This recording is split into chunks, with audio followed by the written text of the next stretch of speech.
అందరికీ కార్తీక పౌర్ణమి శుభాకాంక్షలు. 2:30కి అంతా నేను, మా చెల్లి, మా తమ్ముడు, మా మమ్మీ, డ్యాడీ అయితే రెడీ అయిపోయాం టెంపుల్‌కెళ్ళడానికి. మా అమ్మ, నాన్న అయితే ఖచ్చితంగా అభిషేకం కంటే ముందే మనం వెయిట్ జేయాలి గానీ, అభిషేకం చేసే టైంలో మనం వెళ్ళకూడదు అని చెప్పేసి అయితే మొత్తం రెడీ చేసుకున్నారు. ప్రిపేర్ చేసుకుంటున్నారనమాట. ఇంగ నేను, మా చెల్లి గూడా మా మమ్మీకి ఏమైనా హెల్ప్ కావాలంటే చేద్దాం అనుకున్నాం కానీ, మా మమ్మీ ఆల్రెడీ అన్నీ చేసేసుకున్నారు పనులంతా. ఇంగ గుడికెళ్ళిపోయి అభిషేకం జరిగిపోయింది. మంచిగా అయింది అభిషేకం అయితే.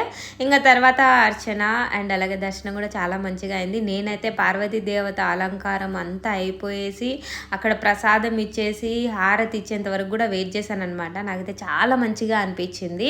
ఇంకా తర్వాత వచ్చేసి ఆరనీకుమ ఈ దీపం, కార్తీక దీపం ఉంది కదా, కార్తీక పౌర్ణమి అంటేనే ఇంకా వెలుగుల పండగ అనమాట.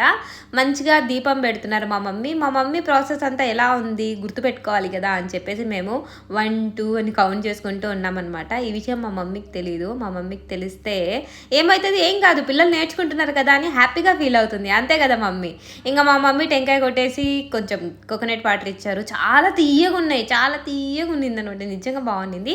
ఇంకా కార్తీక పౌర్ణమి రోజు చంద్రుడు ఎంత మంచిగా ఉన్నాడో చూడండి. శివాలయం పక్కన అలా చంద్రుడిని చూస్తుంటే మనసుకు అదేంటో తెలుసు, చాలా ప్రశాంతంగా అనిపించింది. అవును, మీరు ఎలా సెలబ్రేట్ చేసుకున్నారు చెప్పండి, కామెంట్ చేయండి.